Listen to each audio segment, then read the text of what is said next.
Responsibility है कि आपको मैं हर तरह की चीज़ें प्रोवाइड कराऊं, चाहे वो आसान हो, चाहे मॉडरेट हो, चाहे वो कैसा भी लेवल हो। ठीक है, तो करते हैं शुरू। एक होमवर्क दिया था कल मैंने आपको, ये था क्या, कह रहा एक दुकानदार कुछ वस्तुएं 2 रुपए में 3 वस्तुएं खरीदता है, अब दोबारा पहले से दोगुना 3 रुपए में 2 वस्तुएं खरीदता है, सभी वस्तुओं को 3 रुपए में 2 की दर से बेच देता है। बताओ प्रॉफिट या लॉस क्या होगा। कल हम लोगों ने जो क्वेश्चन किया था वो था कि उसने मान लो 2 वस्तु 3 रुपए के हिसाब से खरीदी और 3 वस्तु 2 रुपए के हिसाब से बेच दी।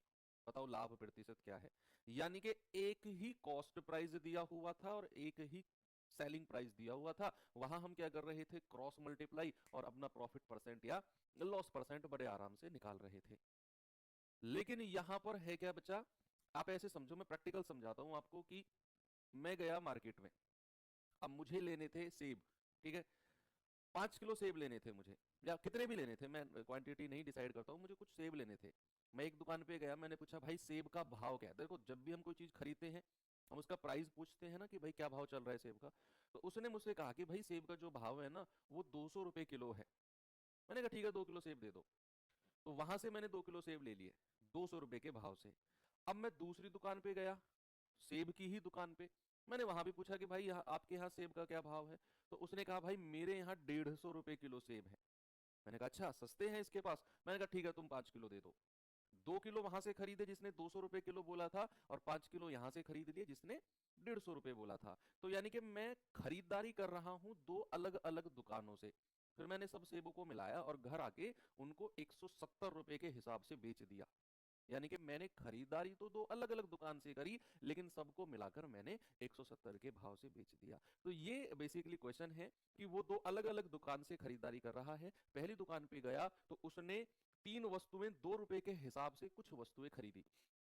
भाई उसने भाव पूछा क्या भाव चल रहा है भाई इन वस्तुओं का, तो दुकानदार ने कहा भाई मैं 2 रुपए में आपको 3 वस्तु दे सकता हूँ।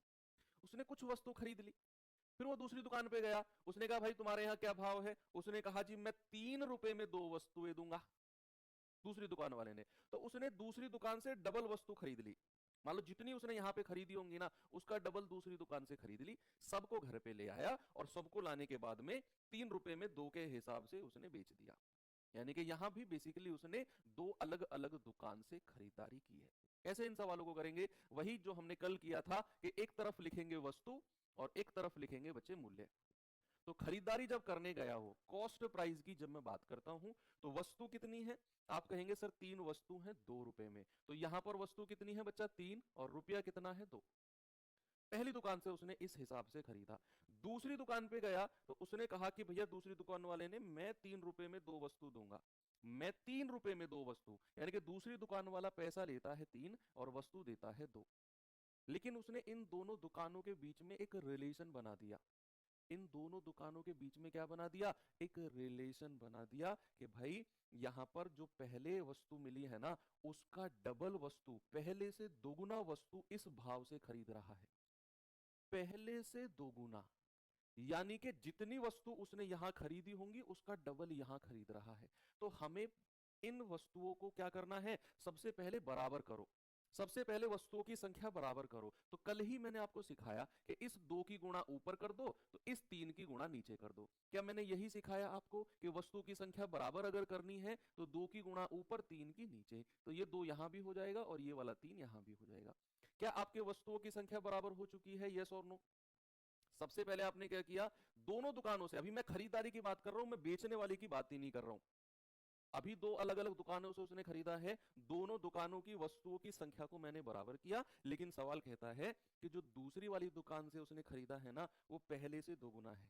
क्या है बच्चा, पहले से दोगुना। तो पहले से दोगुना के लिए दूसरे वाले को डबल कर दो, क्योंकि सबसे पहले आपने क्या किया, बराबर किया, 3 दूनी 6, 2 तिया 6। अब अगर दूसरे वाले को डबल करना है तो दूसरे वाले को 2 से गुणा कर दो, पहले वाले से डबल हो जाएगा वो, तो यहां भी 2 से गुणा करनी पड़ेगी।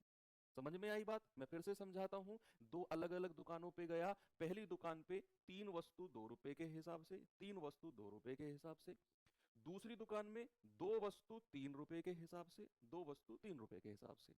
मैंने सबसे पहले कहा कि भैया दोनों वस्तुओं की संख्या बराबर करो, तो इस 2 की मल्टीप्लाई ऊपर कर दी, 3 की मल्टीप्लाई नीचे कर दी, पहले बराबर किया हमने। फिर कह रहा है कि दूसरी दुकान से उसने पहले से डबल खरीदा है, पहले से डबल, तो पहले वाले में कितना है, 3 दूनी 6, दूसरे में भी 6, तो इसको 2 से गुणा कर दो तो ये पहले का डबल हो जाएगा, ये 6 रहेगा और ये 12 हो जाएगा, तो पहले से डबल हो गया ना। तो भैया कितना हुआ, यहाँ पर 6 वस्तु 4 रुपए में, यहाँ पर 3 दूनी 6 दूनी 12 वस्तु, और 3 तिया 9 दूनी 18 रुपए में।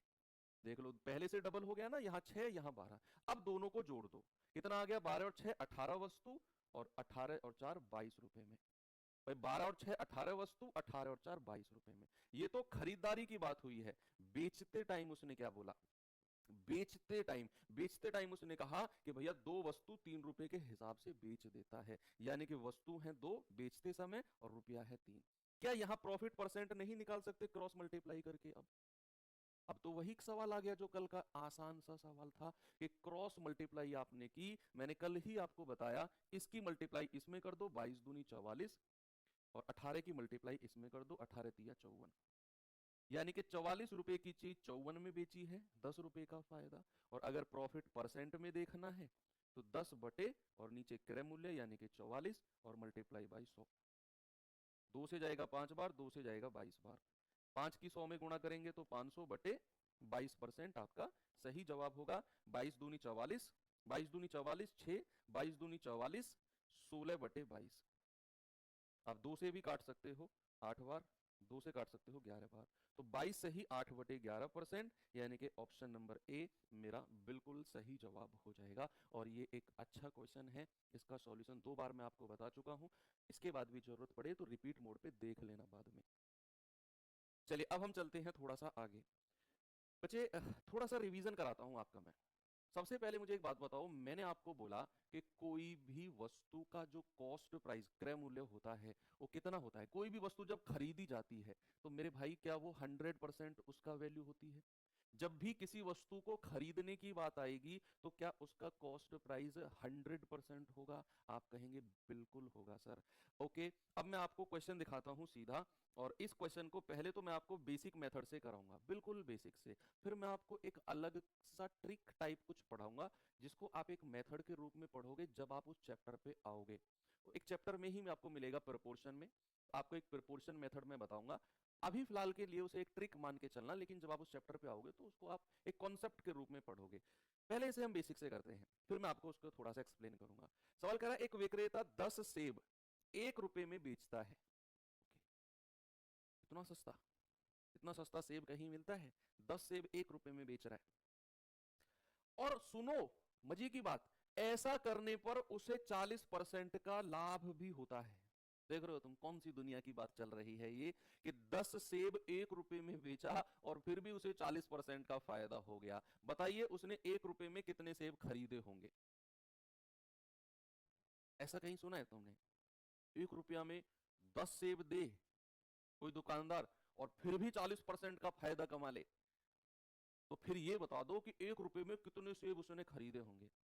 सेब बेच रहा है कि क्या बेच रहा है? चलिए बताएंगे जरा बच्चा, क्या जवाब होगा?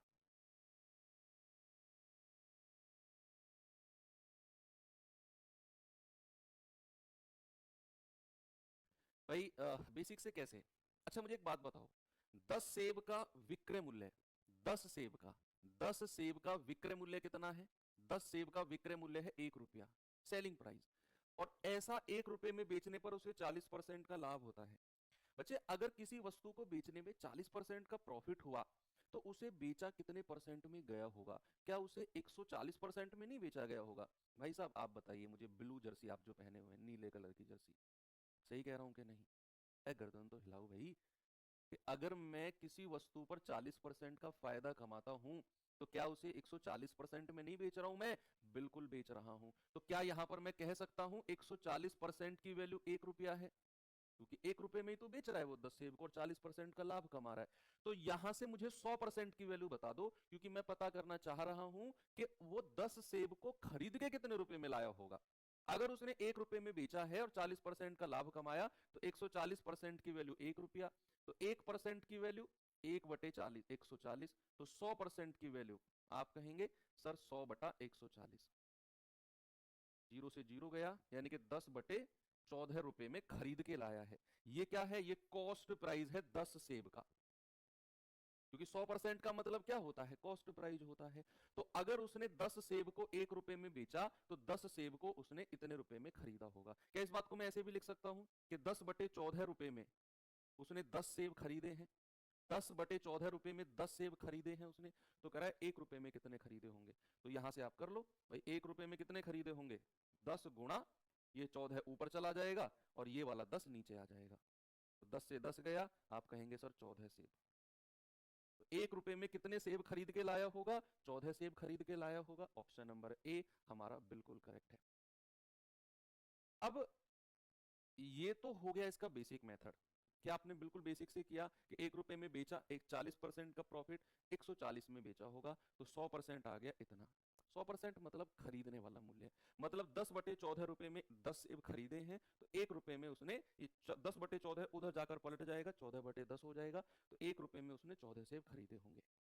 लेकिन अगर मैं कहूं कि ये सब करने की जरूरत नहीं है, आप एक छोटा सा कॉन्सेप्ट सीखो, और मेरे भाई आप एक ही लाइन में इस तरह के क्वेश्चंस को कर रहे होंगे। आप भरोसा करो, ये सवाल बनता है एग्जाम में, एसएससी जीडी में स्पेशली बनता है ये सवाल। तो कॉन्सेप्ट क्या है बच्चा, कॉन्सेप्ट है एक प्रोपोर्शन मेथड। प्रोपोर्शन मेथड, हालांकि ये आप रेशियो एंड प्रोपोर्शन में पढ़ेंगे बहुत डिटेल में, क्वेश्चंस इसके ऊपर बहुत सारे करेंगे, लेकिन अभी आप एक ट्रिक के रूप में आप इसे याद करो। प्रोपोर्शन मेथड क्या कहता है कि मान लो दो संख्याओं का अनुपात या रेशियो मैं ले लेता हूं ए बी। दो संख्याओं का रेशियो मैंने क्या ले लिया, ए बी। ये चार बिंदु होती है समानुपात का साइन, प्रोपोर्शन का साइन, इसको कहते हैं समानुपात का साइन, चार बिंदु एक साथ। और फिर दूसरा रेशियो ले लो सी और डी। तो अगर ए बी मैंने एक रेशियो लिया, सी डी मैंने दूसरा रेशियो लिया, बीच में चार बिंदु लगा दिया, तो ये होता है कि ये दोनों के दोनों अनुपात क्या है, बराबर है। उतना डिटेल में आपने नहीं जाना है, फिलहाल आप एक ट्रिक के रूप में मैंने कहा ना, याद रखेंगे इसे। तो भैया पहले और लास्ट की मल्टीप्लाई जो होती है वो दूसरे और तीसरे के बराबर होती है। क्यों, इसको आप ऐसे डिटेल में पढ़ लो कि a बटा बी आप इसे लिख सकते हो, समानुपात के साइन का मतलब बराबर होता है, और इसको c बटा डी क्रॉस मल्टीप्लाई करोगे तो आप कहोगे सर ए डी बराबर बी सी, यानी कि ए की डी में गुणा करो, बी की सी में गुणा करो, बराबर मिलेगा। तो यहां से आप डायरेक्ट याद रखो कि पहले की लास्ट में गुणा करने पर बराबर दूसरे की तीसरे में गुणा करने पर। ठीक है भैया, कोई समस्या किसी को नहीं है। इतना ही आपने ध्यान रखना है इसमें, केवल इतना ही कि आपने पहले दो संख्याओं का रेशियो लेना है समानुपात, फिर दो संख्याओं का रेशियो, पहले और लास्ट की मल्टीप्लाई बराबर दूसरे की और तीसरे की मल्टीप्लाई। अब मैं चलता हूं आगे थोड़ा सा क्वेश्चन की तरफ। इसी क्वेश्चन को मैं आपको फिर से समझाता हूं। चलिए, मैं ये सब रफ कर रहा हूँ आपको, और प्रोपोर्शन मेथड से हम इसे करने की कोशिश करेंगे। आप भरोसा करो, आपको बहुत अच्छा लगने वाला है ये सवाल।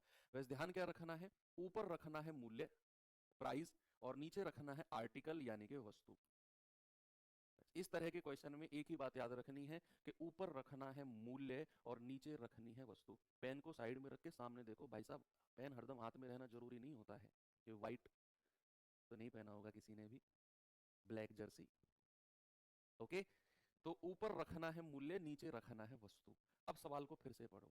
सवाल कहता है एक विक्रेता 10 सेब 1 रुपए में बेचता है। तो आपने जब इतनी सी लाइन पढ़ी तो 10 सेब 1 रुपए में, इसमें मूल्य क्या है, इसमें मूल्य क्या है, इसमें मूल्य है 1 रुपया। बच्चे कल की वर्कशीट नहीं डली थी, आज डल जाएगी। दरअसल जो टीम है उनके कुछ लोगों का कल एग्जाम था, तो इसकी वजह से थोड़ा सा काम में डिस्टर्बेंस आई है, वो मिल जाएगी। चलो सामने देखो, मैंने बोला 10 सेब 1 रुपए में बेचता है। रुपया क्या है, 1 रुपया, ऊपर रखो। सेब कितने हैं, वस्तु कितनी है, 10, नीचे रख दो। अनुपात, जो मैंने आपको ये सिखाया ये वाला अनुपात। अनुपात के बाद क्या करना है कि उसे अगर 40% का लाभ हुआ है, किसी वस्तु पर अगर 40% का लाभ होता है तो उसे बेचा कितने में जाएगा, उसे बेचा कितने में जाएगा। आप कहेंगे सर 40% का लाभ है ना, तो मेरे भाई क्या उसे 140 में बेचा जाएगा। परसेंट का साइन नहीं लगाओगे चलेगा। समानुपात, फिर से इसी चीज पे आ जाएंगे। समानुपात के बाद फिर मूल्य और वस्तु, इसी चीज को, ऐसी ही चीज को दोबारा रिपीट करना है। आगे सवाल पढ़ो, कह रहा है 1 रुपए में कितने सेब खरीदे होंगे। तो मूल्य कितना है, मूल्य है 1 रुपया। कह रहा है कितने सेब खरीदे होंगे, यानी कि वस्तु की संख्या पूछ रहा है। हमें नहीं पता कितने सेब खरीदे होंगे, मैंने मान लिया उसने ए सेब खरीदे होंगे। ए क्या है, नंबर ऑफ एप्पल, जितने उसने खरीदे हैं, फिर अनुपात। और अगर चीज खरीदने की बात हो रही है तो कोई भी चीज अगर खरीदी जाती है तो कितने परसेंट की बात होती है बच्चे, कोई भी चीज अगर खरीदी जाती है तो मुझे बता दो जरा कितने परसेंट की बात होती है, 100% की। तो यहां पर अगर वो कह रहा है 1 रुपए में कितने सेब खरीदे, इसका मतलब है मूल्य 1 रुपया, कितने सेब खरीदे बटे वस्तु नहीं पता, अनुपात, और अगर खरीदने की बात हो रही है तो 100%, यानी कि 100 लिख दो। मैं कह रहा हूं एक ही लाइन में सवाल खत्म है। मैं फिर से रिपीट करता हूं, सामने देखना क्या करना है बच्चा, ऊपर रखना है मूल्य, नीचे रखनी है वस्तु। ऊपर मूल्य नीचे वस्तु। तो कह रहा है 10 सेब 1 रुपए में बेचता है, तो मूल्य कितना है 1 रुपया, वस्तु कितनी है 10 सेब, नीचे रख दो अनुपात। 40% का लाभ कमाया तो 140% में बेचा होगा, यहां लिख दो समानुपात। कह रहा है 1 रुपए में कितने सेब खरीदे, रुपया कितना है, मूल्य कितना है 1 रुपया, वस्तु कितनी है वही तो पता करना है, ए मान लो, अनुपात। अगर खरीदने की बात कर रहा है तो 100% लिख दो, और सवाल में मात्र औपचारिकताएं हैं, पहले की लास्ट में गुणा, दूसरे की तीसरे में गुणा, 1/10 गुणा 100 बराबर 140 गुणा 1/a। तो एक जीरो से एक जीरो गया, ठीक है, ये जीरो से ये जीरो गया, एक ही नीचे वाले एक ही क्रॉस में मल्टीप्लाई कर देंगे, इधर केवल 14 बचेगा, और यही आपका जवाब होगा, ऑप्शन नंबर ए। हर सवाल को इसी तरीके से करना है, मैं कह रहा हूँ आप प्यार करने लगोगे इस मेथड से। अगला सवाल मैं देता हूँ, कोशिश करना आप इसका जवाब मुझे बता पाओ। नहीं, इसको करिए आप, हाँ इसको करिए, उसको बाद में करेंगे, पहले इस क्वेश्चन को करिए। समय दे दूं आपको, समय दिया 30 सेकंड का, और आपका समय शुरू होता है अब, जल्दी से बताइए।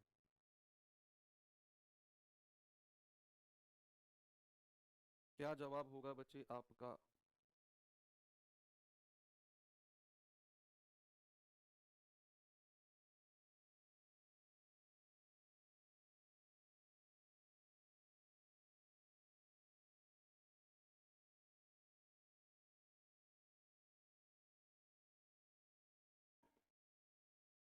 Time up. जिसका भी सही जवाब आया वेरी गुड। चलिए, कह रहा राहुल 100 रुपए में 20 संतरे बेचकर 20% का लाभ कमाता है। 100 रुपए में 20 संतरे बेचकर 20% का लाभ कमाता है, तो बताइए 100 रुपए में कितने संतरे उसने खरीदे होंगे। तो बच्चे क्या करेंगे, ऊपर रखना है मूल्य, नीचे वस्तु। मूल्य कितना है 100 रुपया, बटे वस्तु कितनी है 20 संतरे, अनुपात।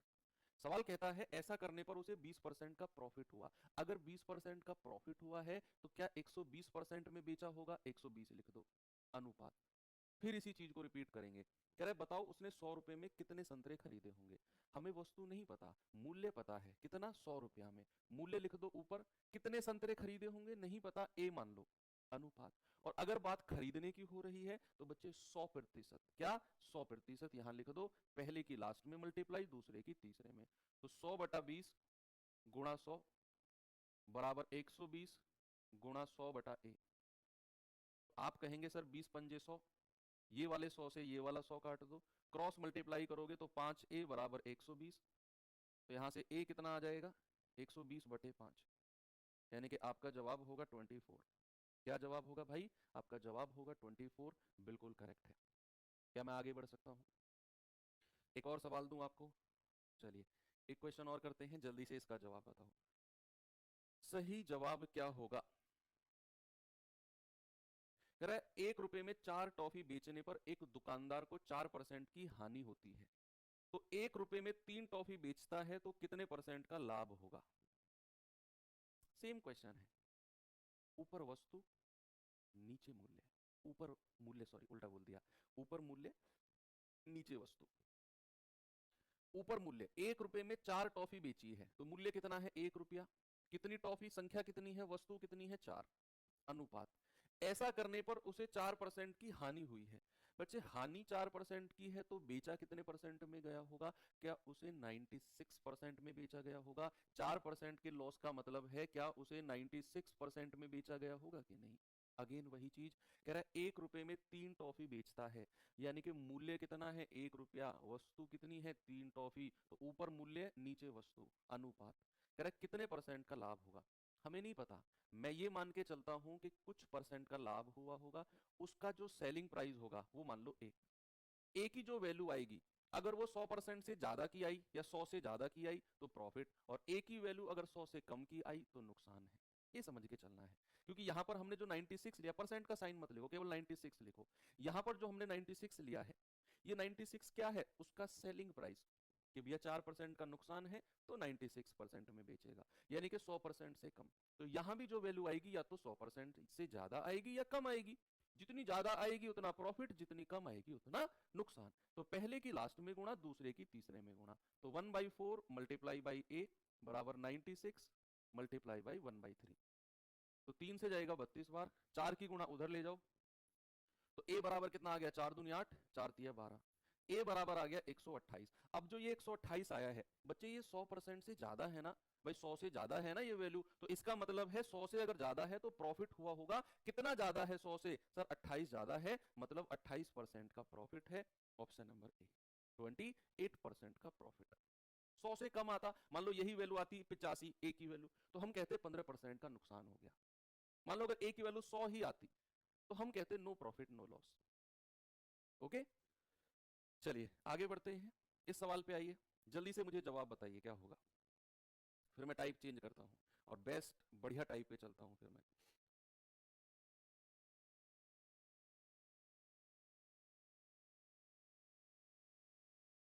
सवाल है, यदि 20% की हानि पर 160 रुपए में 50 केले बेचे जाते हैं तो 10% का लाभ अर्जित करने के लिए उसने 1540 में कितने केले बेचने चाहिए।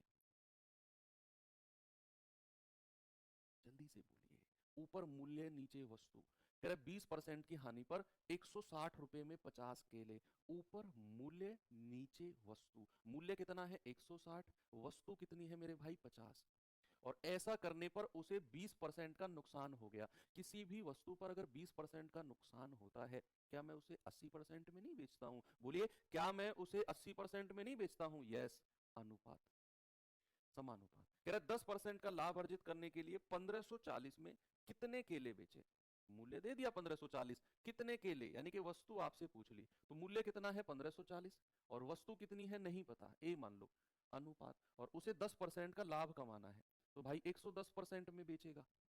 10% का लाभ कमाना है तो 110% में बेचेगा। पहले की चौथे में मल्टीप्लाई, दूसरे की तीसरे में, तो आप कहोगे 160 बटे 50 गुणा 110 बराबर 80 गुणा 1540 बटे ए, तो जीरो से जीरो गया, 5 से जाएगा 32 बार, ठीक है। इधर उधर और काटा पीटी करो भाई, ये 11 से कटेगा, 11 कम 11, 11 चौक 44, ठीक है। 16 दूनी 32, 16 पंजे 80। अब क्रॉस मल्टीप्लाई कर लो, ए की इसमें करेंगे तो 2a, और 5 की इसमें करेंगे 14 पंजे 70 यानी कि 700। ए बराबर कितना आ गया, ए बराबर आ गया 700 बटे 2 यानी कि 350। ए की वैल्यू कितनी आ गई, ए की वैल्यू आ गई 350, that is option number D. मुझे लगता है हर बच्चे को अब ये टाइप क्लियर है, और याद रखना सवाल बनता है इस टाइप से। ये सवाल तो हम ऑलरेडी कर चुके हैं। अब आते हैं हम अपने नेक्स्ट टाइप, और ये मोस्ट इंपोर्टेंट टाइप है। मैं टाइप शुरू करने से पहले ही आपको सचेत कर रहा हूं कि ये मोस्ट इंपोर्टेंट टाइप है पूरे चैप्टर का, पूरे चैप्टर का मोस्ट इंपोर्टेंट, क्योंकि इसमें सवाल भी अच्छे होंगे। हालांकि मैंने बहुत सुलझा के उनको जमाया है सवालों को। कई बार आप देखेंगे कहीं और से आप शायद पढ़े हो कि जो टाइप अब मैं कराने वाला हूँ इसमें 3 से 4 टाइप के क्वेश्चन बनते हैं, इसी टाइप में 3 से 4 तरह के सवाल बनते हैं, और अक्सर उनको मिक्स करके पढ़ाया जाता है, कभी कॉस्ट प्राइस कभी सेलिंग प्राइस ये वो, लेकिन मैंने उनको बिल्कुल अलग अलग कर दिया है, और अलग अलग पार्ट में हम पढ़ेंगे। आपको लगेगा ही नहीं कि हम कुछ अच्छे लेवल का क्वेश्चन कर रहे हैं, आपको लगेगा सर ये तो वही इजी टू मॉडरेट चीजें हैं। तो क्या है टाइप और क्या इस टाइप में आता है, थोड़ा सा देखते हैं बच्चे। बेसिकली इसमें 2 तरह के क्वेश्चन बनते हैं, 2 सेगमेंट में मैंने डिवाइड किया है इस टाइप को। सवाल देखो, अक्सर हम लोगों के पास क्वेश्चन होता है ना कि सर हम कैसे पहचाने कि सवाल को किस तरीके से करना है। आप तो कर देते हो सर कि ये सवाल इस टाइप से होगा, लेकिन जब हम बैठे हो, हम सवाल को पढ़ रहे हो, तो हमारे दिमाग में आता ही नहीं कि इसे कैसे करना है। तो इसके 2 तरीके होते हैं, एक तो आपका रिवीजन और प्रैक्टिस हो तो मेन चीज है ही है, दूसरा होता है सवाल को बहुत अच्छे से अंडरस्टैंड करना। अगर आप सवाल को अंडरस्टैंड कर गए तो आप समझ जाओगे कि किस तरीके से करना है, लेकिन अगर आपको सवाल ही समझ में नहीं आया तो फिर क्या तरीका भाई, फिर तो कुछ भी तरीका नहीं कर पाओगे आप। तो सवाल को आप अच्छे से अंडरस्टैंड करो, अच्छे से समझो। उसके लिए मैंने इस टाइप को दो पार्ट्स में डिवाइड किया है। पहला पार्ट क्या है कि आपको क्या क्या चीज गिवन होंगी। एक तो गिवन क्या क्या चीज होंगी, एक तो आपको कॉस्ट प्राइस सीपी गिवन होगा। गिवन का मतलब समझते हो? गिवन का मतलब होता है सवाल में दिया गया होगा।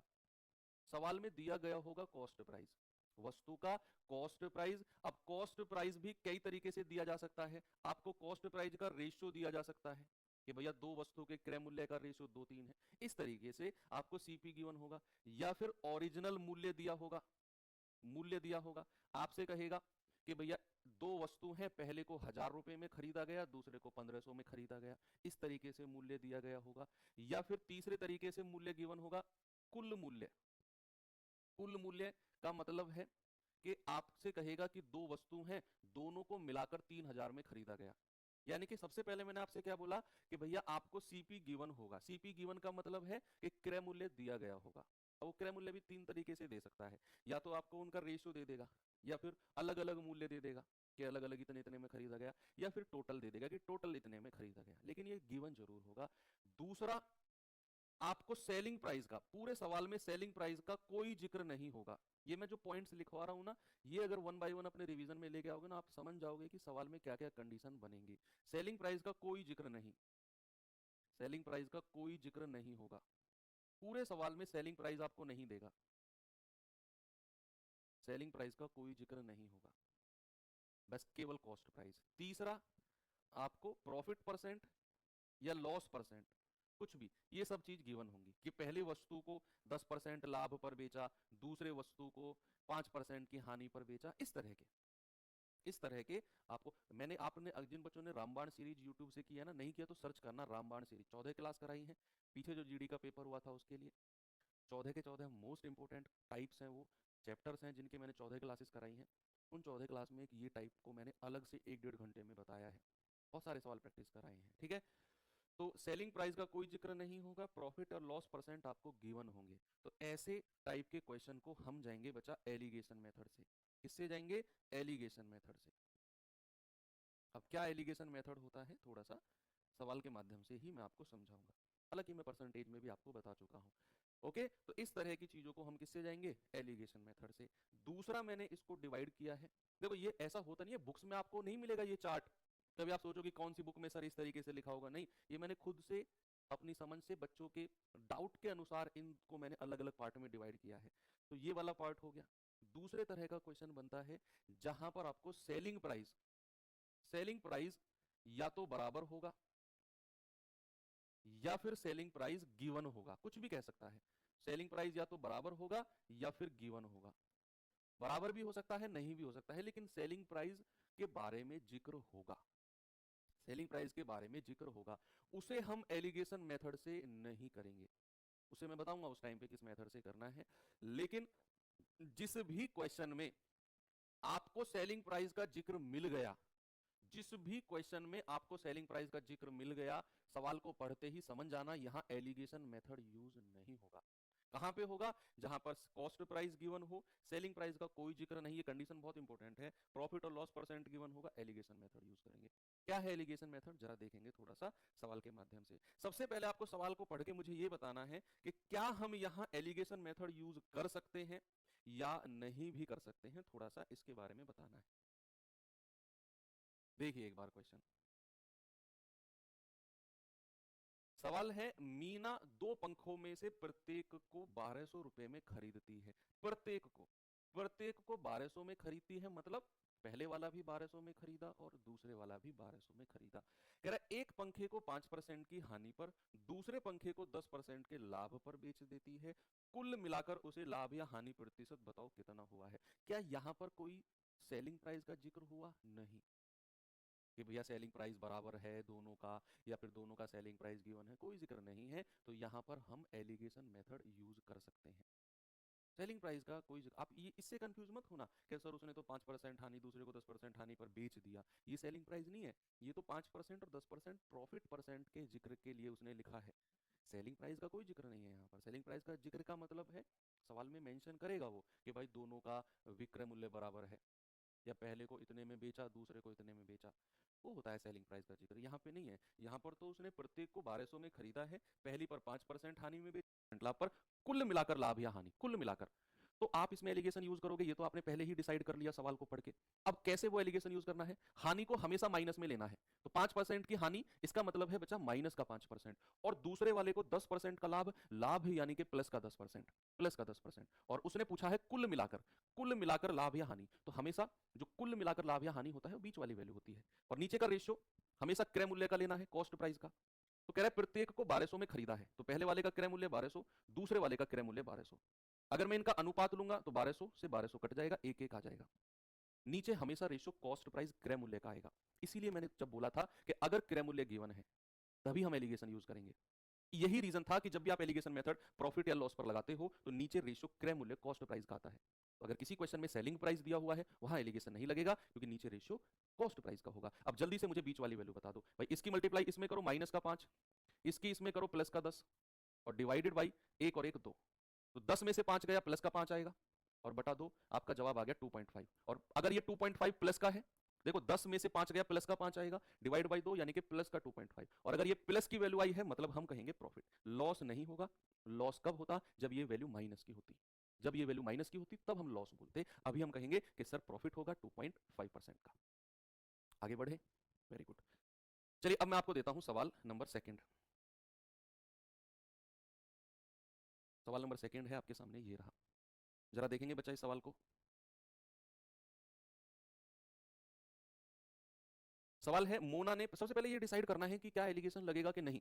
हर सवाल में आप डिसाइड करो, क्योंकि जैसे आप डिसाइड करोगे आपको सवाल पढ़ना और सवाल समझना आ जाएगा, रटोगे तो नहीं आएगा। कह रहा मोना ने आभूषणों से 2 सेट प्रत्येक 4000 के खरीदे। प्रत्येक 4000 के खरीदे, पहला सेट भी 4000, दूसरा सेट भी 4000। कह रहा उसने आभूषणों के इन सेटों में से एक को 8% लाभ पर, दूसरे को 6% की हानि पर बेचा। पूरे लेन देन में होने वाला कुल लाभ या हानि बताओ। और इस क्वेश्चन में रुपए में बात करी है। कोई बात नहीं, पिछले क्वेश्चन में आपने टोटल परसेंट में निकाला था ना, आप परसेंट में निकालो और बैठ जाओ। रुपए में कैसे निकलेगा मैं बताऊंगा आपको। भाई आप समझ गए एलिगेशन लगेगा, क्योंकि यहाँ पर सेलिंग प्राइस का कोई जिक्र नहीं है, जस्ट कॉस्ट प्राइस का जिक्र है। तो बड़े आराम से आप यहाँ पर लगा सकते हो। तो पहले वाले को उसने 8% लाभ तो प्लस का 8%, दूसरे वाले को 6% की हानि तो माइनस का 6%। और बीच में ओवरऑल पूरे सौदे में जो प्रॉफिट या लॉस हुआ वो बीच में लिखा जाता है। और नीचे रेशियो कॉस्ट प्राइस यानी कि क्रय मूल्य का आएगा। तो कह रहा है प्रत्येक को 4000 में खरीदा, पहले वाला भी 4000 में, दूसरे वाला भी 4000 में। तो अगर मैं अनुपात लूंगा तो रेशियो कितना आएगा बच्चा, 1 1 का। ये वाली वैल्यू निकालने के लिए 8 एकम 8 प्लस का, 6 एकम 6 माइनस का, और डिवाइड बाई 1 + 1 दैट इज 2। आप कहेंगे 8 में से 6 गया 2/2, दैट इज 1%। यानी कि बच्चे ओवरऑल उसे 1% का प्रॉफिट है या लॉस, प्रॉफिट या लॉस, प्रॉफिट। क्यों, क्योंकि यहां से ओवरऑल वैल्यू प्लस में आई है। तो ओवरऑल उसे प्रॉफिट होगा, तो लॉस वाले ऑप्शन तो दोनों हटा ही दो। लॉस तो उसे किसी भी कीमत पर होगा ही नहीं, प्रॉफिट होगा। और कितना होगा, 1%। और यहां पर हम ओवरऑल की बात कर रहे हैं। ओवरऑल का मतलब है 2 सेट उसने खरीदे, एक सेट कितने का, 4000 का। तो दोनों सेट का क्रय मूल्य कितना हो जाएगा। आप कहेंगे सर एक सेट अगर 4000 का है, 2 सेट उसने खरीदे हैं, तो टोटल उसका क्रय मूल्य कितना हो गया, 8000। भाई 2 सेट खरीदे हैं प्रत्येक को 4000 में, तो दोनों सेट को मिलाकर उसने 8000 में खरीदा होगा, 4000 + 4000। तो ओवरऑल उसे 8000 पर 1% का प्रॉफिट हुआ है ओवरऑल। तो आप क्या करो, 8000 का 1% निकाल दो। 8000 का क्या करो मेरे भाई, 1% निकाल दो। आप कहोगे सर 80 रुपए का प्रॉफिट है ओवरऑल। क्या है ओवरऑल, उसे 80 रुपए का प्रॉफिट है। भाई परसेंट तक तो आपको समझ में आ गया था, पिछले क्वेश्चन में भी था। अगर रुपए की बात करेगा तो 2 सेट हैं, दोनों में प्रत्येक को 4-4000 में, तो दोनों को 8000 में खरीदा है। ओवरऑल 1% का लाभ है, तो 8000 का 1% यानी कि 80 रुपए का प्रॉफिट है, अगर रुपए में पूछेगा तो। ठीक है, चलिए अगला सवाल पे चलते हैं हम लोग। इस क्वेश्चन में आएंगे बच्चा, जल्दी से बताओ मुझे। सबसे पहले क्वेश्चन पढ़ के डिसाइड करना है कि यहाँ एलिगेशन लगेगा कि नहीं लगेगा।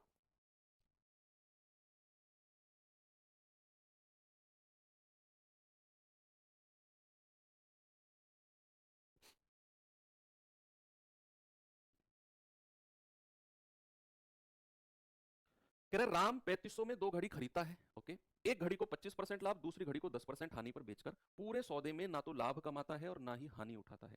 यानी कि ओवरऑल उसे ना तो प्रॉफिट होता है और ना ही लॉस होता है। सवाल कहता है बताइए प्रत्येक घड़ी का कॉस्ट प्राइस। बच्चे यहाँ 3500 में उसने अलग अलग घड़ी नहीं खरीदी, 3500 में टोटल घड़ी खरीदी है। अब पढ़ो सवाल को कि राम ने 3500 में 2 घड़ी, अगर वो अलग अलग की बात करता ना तो प्रत्येक वर्ड, ईच वर्ड यूज करता। उसने बोला 3500 में ही 2 घड़ी खरीदी है। तो मैंने आपको जब शुरू में समझाया था, यहां देखो सामने एक बार बच्चा, जब मैंने आपको यहां क्लियर किया था कि आपको कॉस्ट प्राइस गिवन होगा, और 3 तरीके से गिवन होगा, या तो प्रत्येक रेशियो गिवन होगा, या अलग अलग मूल्य गिवन होगा, या टोटल मूल्य गिवन होगा। तो इस क्वेश्चन में आपको टोटल मूल्य गिवन है, कुल गिवन है। तो यहां पर भी एलिगेशन हम लगाएंगे। अब नो प्रॉफिट नो लॉस की कंडीशन को हमेशा याद रखना, इंग्लिश में इसको बोलते हैं no profit no loss. No profit no loss में हमेशा 0% होता है भाई। 0%, 0% का मतलब है कि ना तो प्रॉफिट हुआ ना लॉस हुआ। जीरो से कम जाओगे माइनस में जाना पड़ेगा, मतलब लॉस। जीरो से ऊपर जाओगे प्लस में जाना पड़ेगा, मतलब प्रॉफिट। और अगर आप जीरो पे बैठ गए, जीरो पे बैठ गए मतलब यार नो प्रॉफिट नो लॉस। तो किसी भी क्वेश्चन में अगर ऐसा लिखा आ जाए कि ना तो लाभ हुआ है और ना हानि, समझ जाना 0% लेना है। ठीक है, तो एलिगेशन लगेगा, ये तो आपको समझ में आ गया, क्योंकि सेलिंग प्राइस का कोई जिक्र नहीं है। एक घड़ी को 25% लाभ यहां लिख दो, दूसरी घड़ी को 10% हानि माइनस का 10 लिख दो। और ओवरऑल क्या बोला उसने, ओवरऑल यानी कि पूरे सौदे में ना लाभ ना हानि, मींस 0%। अब रेशियो बना लो, नीचे रेशियो क्रय मूल्य कॉस्ट प्राइस का बनेगा। तो बड़े में से छोटा, 25 में से जीरो गया 25, और अगर 10 के साथ माइनस लग गया तो ये छोटा हो जाएगा और जीरो बड़ा रहेगा। तो बड़े में से छोटा घटाना है, जीरो माइनस माइनस का 10, यानी कि माइनस माइनस प्लस हो जाएगा, प्लस का 10 और रेशियो 25। तो 5 दूनी 10, 5 पूरे 25। ये जो रेशियो आया है ये कॉस्ट प्राइस का आया है। तो स्क्रीन ठीक कर दो, यानी कि पहली वाली घड़ी का क्रय मूल्य अगर 2 यूनिट है तो दूसरी वाली का 5 है। ठीक है, और टोटल मिलाकर कितना है 3500। तो मैं कहूंगा 5 और 2 7 यूनिट की वैल्यू 3500। एक यूनिट की वैल्यू कितनी आएगी, 7 पंजे 3500, 500। तो भाई साहब 2 यूनिट की वैल्यू कितनी आएगी, 2 गुना ऑफ 500 यानी कि 1000 रुपया। और दूसरी वाली की कितनी आएगी, 5 गुना 500 यानी कि 2500 रुपया। तो पहली घड़ी उसने 1000 में खरीदी, दूसरी 2500 में खरीदी। ऑप्शन नंबर ए मेरा सही है। एक सवाल और दे रहा हूं, उम्मीद करता हूं आप लोग उसे खुद से बहुत स्पीड से करेंगे। जल्दी से बताइए जवाब, सभी लोग बताइए। कह रहा एक आदमी ने 10,000 में एक बैल और एक गाड़ी खरीदी, टोटल। उसने बैल को 30% लाभ पर और गाड़ी को 20% हानि पर बेच दिया। इस प्रकार कुल मिलाकर 2% का लाभ हुआ बैल का क्रय मूल्य। सबसे पहले डिसाइड करना है कि क्या एलिगेशन लगेगा। आप कहेंगे सर वो तो सीख गए हम, एलिगेशन लगेगा क्योंकि सेलिंग प्राइस का कोई जिक्र नहीं है।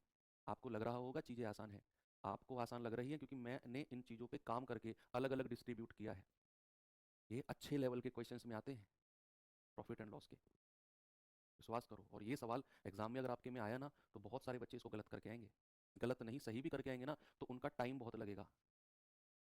लेकिन आपके दिमाग में तो क्लियर है, सवाल पढ़ा, डिसाइड किया, एलिगेशन लगेगा, यस लगेगा, तुरंत लगाओ, 30 सेकंड में सवाल को करके आगे बढ़ो। ओके, तो यहाँ पर एलिगेशन लगेगा क्योंकि सेलिंग प्राइस का कोई जिक्र नहीं है और उसने 10,000 में दोनों को खरीदा है, बैल और गाड़ी दोनों को, टोटल 10,000 में। अब कह रहा है बैल को उसने 30% लाभ पर बेच दिया और गाड़ी को उसने 20% की हानि, हानि यानी कि माइनस का, और ओवरऑल उसे क्या हुआ, पूरे सौदे में 2% का लाभ हुआ है। तो 2% का लाभ यानी कि बीच में लिख दो, नीचे रेशियो बना दो जल्दी से सीपी का। मुझे क्या होगा जल्दी से बताएंगे कैसे करेंगे। आप कहेंगे सर बड़े में से छोटा, 30 में से 2 घटा दो, और यहाँ बड़े में से छोटा 2 में से घटाना है माइनस का 20। तो आप कहेंगे 20 और 2 22, माइनस माइनस प्लस हो जाएगा ना, 30 में से 2 हो गया 28। तो ये जाएगा 2 से 11 बार, 2 से जाएगा 14 टाइम्स। अब ये रेशियो जो आया है ये कॉस्ट प्राइस का आया है, इसका कॉस्ट प्राइस का, और कॉस्ट प्राइस दोनों का टोटल 10,000 है। तो 14 और 11 25 यूनिट की वैल्यू कितनी है बचा, 10,000। एक यूनिट की वैल्यू आएगी 25 चौको 100 और 2 जीरो लास्ट में रह गई, एक यूनिट 400। तो 11 यूनिट कितनी आएगी, 11 गुणा 400 यानी कि 4400। और 14 यूनिट की वैल्यू आएगी 14 गुणा 400 यानी कि 5600। क्या पूछा उसने, उसने कहा बैल का क्रय मूल्य। पहला वाला बैल ही है ना जिसको 30% लाभ पर बेचा है, और दूसरा वाला गाड़ी है। तो बैल का क्रय मूल्य क्या होगा, इधर वाला। गाड़ी का क्रय मूल्य क्या होगा, इधर वाला। तो बैल को उसने 4400 रुपए में खरीदा था। ऑप्शन नंबर ए बिल्कुल सही है। आ गया ना सभी का। एक सवाल और देता हूं, उसे बताओ, फिर मैं वो सवाल भी कराऊंगा जिसमें सेलिंग प्राइस गिवन होता है। ठीक है,